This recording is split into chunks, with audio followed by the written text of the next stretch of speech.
We're taking this boat from Texas to Florida to Georgia, putting it in situations it was definitely not designed to handle. What was that?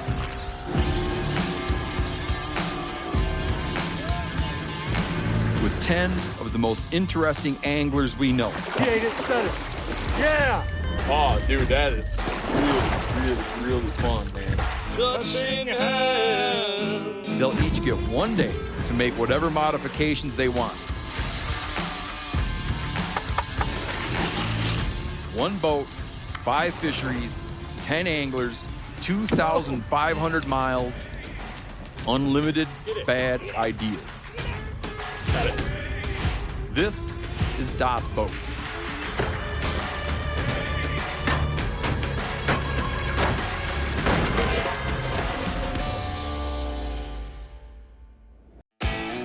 Das Boat picked up some sweet new mods in Florida. Poling platform, casting deck, decorative embellishments, trolling motor, and some basic maintenance to keep her all together. While there, she helped us better understand the Sunshine State's water and fisheries. But it's now time to explore some new country.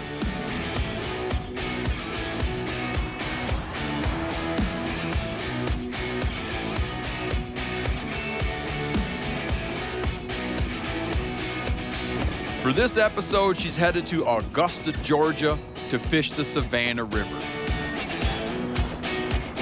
These days, Augusta's best known for its famous golf tournament. But the history of this town is much richer and, frankly, more interesting than dudes whacking around little balls on manicured lawns in order to win green business coats. At its core, Augusta's a river town. For part 1 of Das Boat's Savannah River excursion, Georgia natives Frank Smethurst and Rob Smith take her right through the heart of Augusta. Frank Smethurst works as a fishing guide in Colorado these days. I'm a proud native of Georgia. I've moved away. It's hard not to come back here and remember all the things that I love about Georgia. He's also a writer, TV show host, and fishing film producer. Rob Smith grew up near Augusta, but has spent the past few decades guiding the Chattahoochee River near Atlanta. Please leave me out.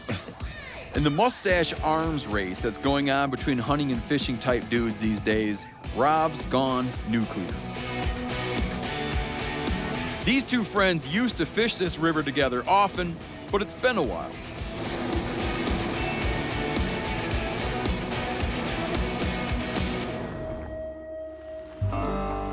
Against our predictions, Das Boat made it all the way over to Augusta without any major mishaps.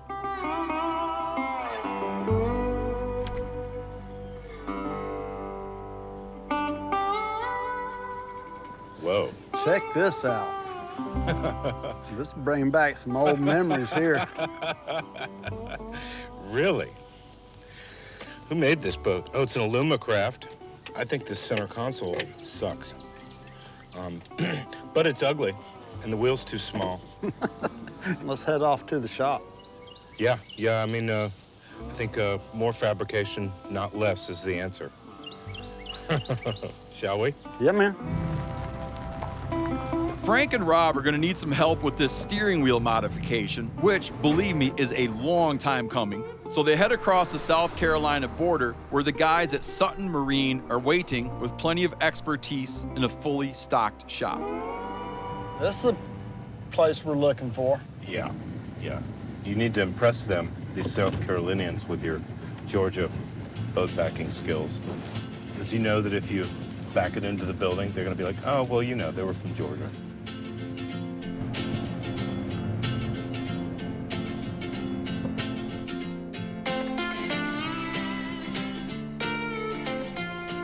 Basically, we need to convert this to steering via the console. And any other thoughts that you guys have for ways to make this boat better? I've got a Leatherman, I've got some coffee, so... You're good to go then, huh? Yeah, exactly. Well, this will get replaced. The wheel? And the helm system and all will be replaced with modern system. Outstanding. First thing we're going to do is raise this thing up. Cool. And And the other thing I think we're going to do when we do it is put some sealant in here so that water isn't coming into the transom because it doesn't have any sealant in here. Wow, that might answer some questions. Have we got a steering cable? That's the missing link. We'll have to see what we got. You guys need it? Is that an important part? Only if you want to use the steering wheel. I'm a great driver. Lots of people will tell you that. Okay, well, let's get started. All right. You guys. Okay, whoa. I'm chain guy.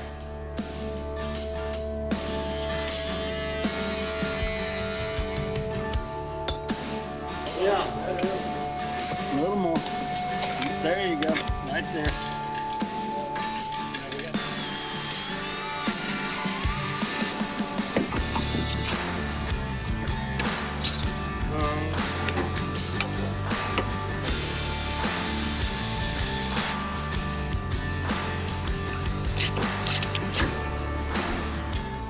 In tribute to South Carolina and Sutton Marine and our friends here, we're going to put a fighting gamecock on.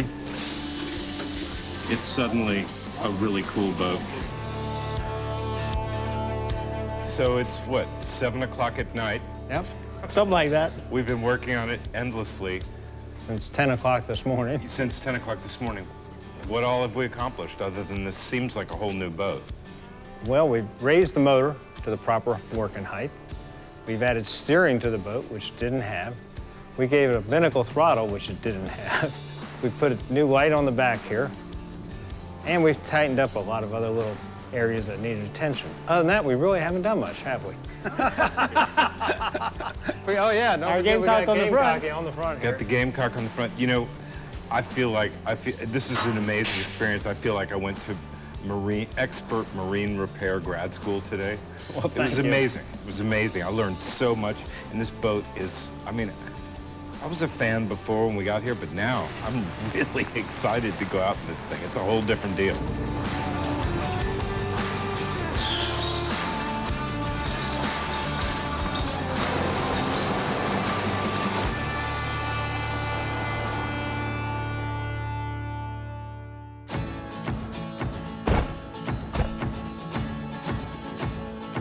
On our way, Here we go. first day. Frank and Rob launched Das' boat right in the middle of Augusta to revisit some of their old bass and striper spots. They're on a homecoming to reconnect with this river, to better understand the historic role the Savannah played in shaping this city, and to see how it's helping Augusta reinvent itself. Ready? Yes, sir. You want to get in? Do I want to get in? Get in. Yeah, this scares me. I'm gonna back it in. Let's get it started. Ready, Doctor. It floats. Have I mentioned I don't know how to drive a boat? I know that in decades now of us being friends, this is the first time that I've ever driven a boat. It's not a good thing, Frank. Frank and Rob start out targeting bass, which could run here from largemouth to smallmouth to Bartram's bass. Rob rigs a soft plastic while Frank sets up a fly rod. What do I tie on? I go for a nice little bait fish pattern. What are you going to throw on that spinning rod? I'm gonna start off with a Cinco. Dark, I I'm see. gonna rig it wacky style too. Wow. Right out of the chute? Right out. Wow, okay. I'm gonna do a little confidence thing for me, and that is probably for every fly fisherman on the planet, and that's a chartreuse clouser. And this is how wacky is done. I can't believe that that's even a thing. I'm ready, waiting on you. Come on. We'll get used to it. Get Always used to it. waiting on you.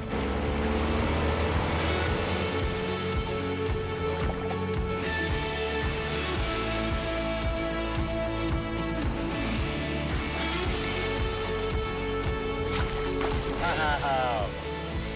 Nice start.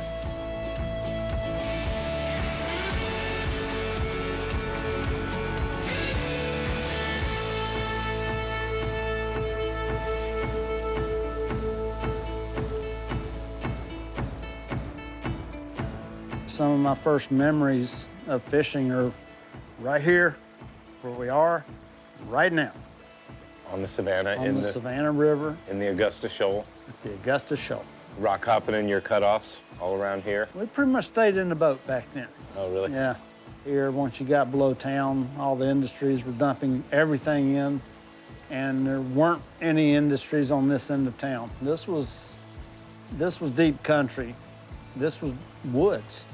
There was a little shanty town that was all along the bank right up through here, you know, back then. But as you can see, everything is gone now. Washed away likely. Being on the Savannah feels a little like you're stuck fishing in a William Faulkner story. The Spanish moss dripping off cypress trees paints a Gothic portrait. But despite how it feels, this place is not frozen in history. The Savannah and Augusta are constantly reinventing themselves and each other.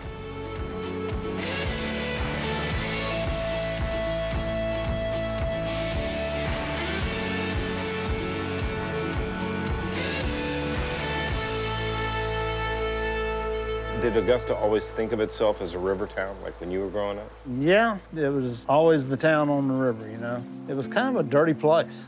Augusta's a beautiful town now, but you know, when I was growing up, it was just like a small South Georgia town that was on its way out. The town was dying, and they had to do something. And they came in and pretty much redesigned the whole town. They took into account the river so that, you know, the river can be used in many ways. Have the old river boats that they used to use, you know, like 100 years ago to bring crops down the river. Augusta has embraced and re-embraced the river a number of times in its history. Augusta was actually one of the few towns to really flourish during the Southern Reconstruction post-Civil War, and it was its connection to the ocean and as a port of trade that allowed Augusta to continue to flourish when, you know, a lot of other southern cities were really in dire straits. You know, it seems like, you know, whether it's the return of trade via the river, or at this time now the return of recreation, the river has been a nonstop source of inspiration and success for the town of Augusta. Do you think we might want to go back out and fish the shoal, try and catch some red eyes? Let's go do it. Yeah, I want to catch a Bartram's bass. They're pretty cool. Right now. They're beautiful. Yes. You already caught a couple. It's I not fair. already caught a couple. They were really nice too. You said you would, and you have. Too bad. I know. Let's go. Bartram's bass are named for the naturalist and explorer William Bartram, who canoed this river solo way back in the 1700s, cataloging dozens upon dozens of plants and animals. One thing he missed is the bass that now honors his name, Bartram's bass, which were only recently identified as a unique subspecies of black bass. This is a Bartram's bass. They're native to the Savannah River drainage, and Savannah River drainage only on the entire face of the earth. You know, a lot of them are just real small, really pretty. It's kind of the brook trout of the bass world. What do you think? You want to try and drag this thing up? Let's go, brother. Okay.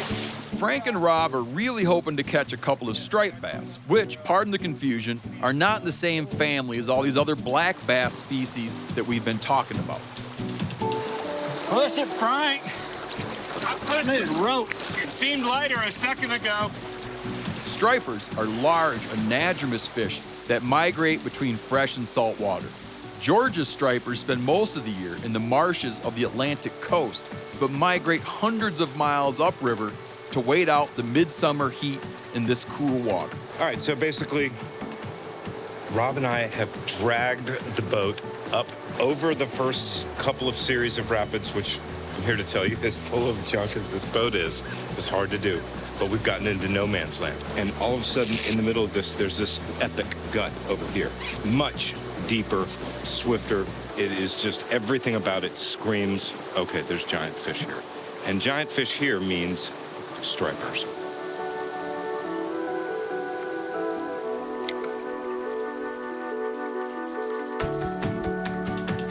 Steady? Good as the run might look, it doesn't give up any stripers. Rob does, however, manage to catch a third species of black bass. This one is a smallmouth. That's a small one. Yeah. Since the rapids didn't pan out, Frank and Rob head over to the new Savannah Bluff Lock and Dam, where deep, cool water attracts stripers. been trying to fool them with feathers and trying to fool them with lures. But what do you think, Rob? Is it time to feed them now instead? It's time to go bait. Sometimes if you want to catch fish, you just have to fish bait. So we're setting up fish finder rigs. It's a leader, egg sinkers, red bead to keep it off of the swivel, and then a few more feet of heavy line as a leader, and then a big hook that, I don't know, whatever's lurking down there on the bottom, catch. So now that we've got all these things rigged, Rob, what are we gonna use for bait? Well, we were able to procure a gizzard shad Oh, right here yeah, gizzard shed. So and a mullet. he's kind of We kicking a would little bit. find the big striper. All right, there's several ways to cut bait, and we're going on the first piece that I'm gonna cut. I'm gonna come in here at an angle and cut it across like that. All right, so that's one bait right there. That's a big bait, but that's one bait.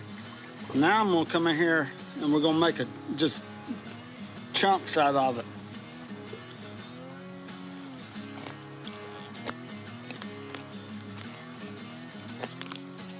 There we go. That's the second bait. And we just keep doing that right on down to the tail. And just kind of on a laugh, because I'm not a very good bait fisherman, I'm gonna put a little bell right here on the end.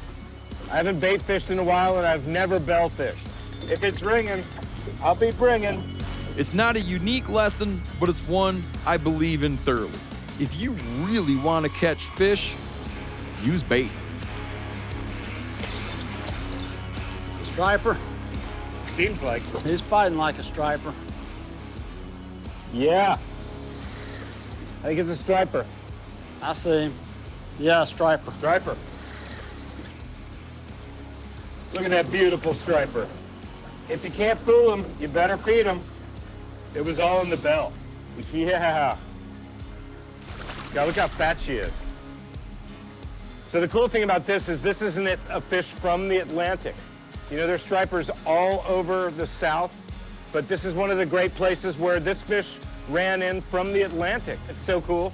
Imagine all the places that fish has been. Awesome! Yeah! Good job, brother.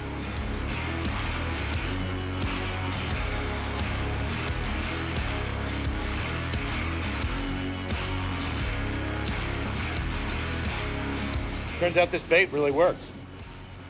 Definitely one of America's most beautiful fish, you know? Yeah, look at that. Look at that. Yeah, yeah. And this one you hooked nicely. Woo! All about the bell, brother. That's amazing. Absolutely amazing. That's a pretty fish. Yeah. Beautiful fish. Awesome. That's so awesome.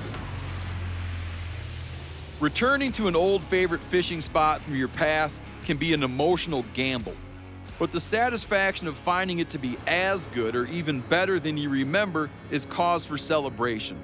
Things in this world change all the time, which is cool. But it's also cool when they don't.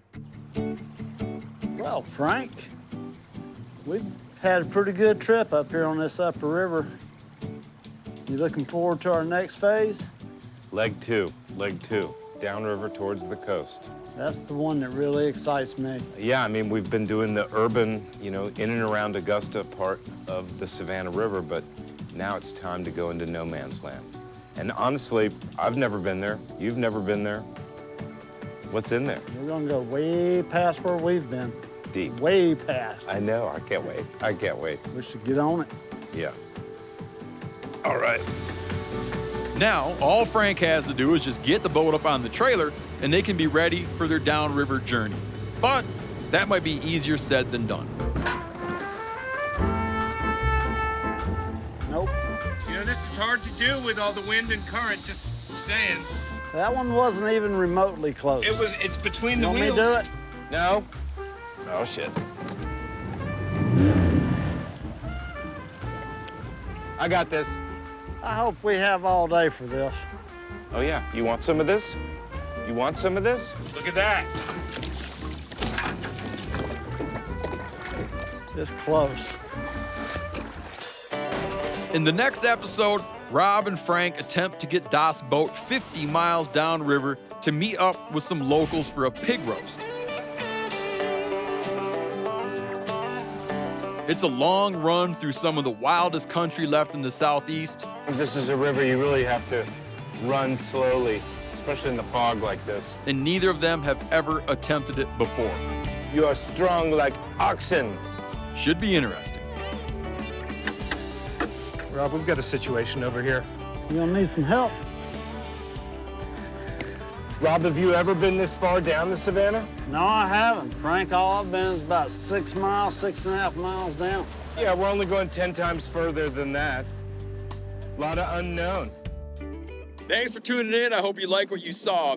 Like us, leave a comment, and subscribe so that you do not miss future episodes.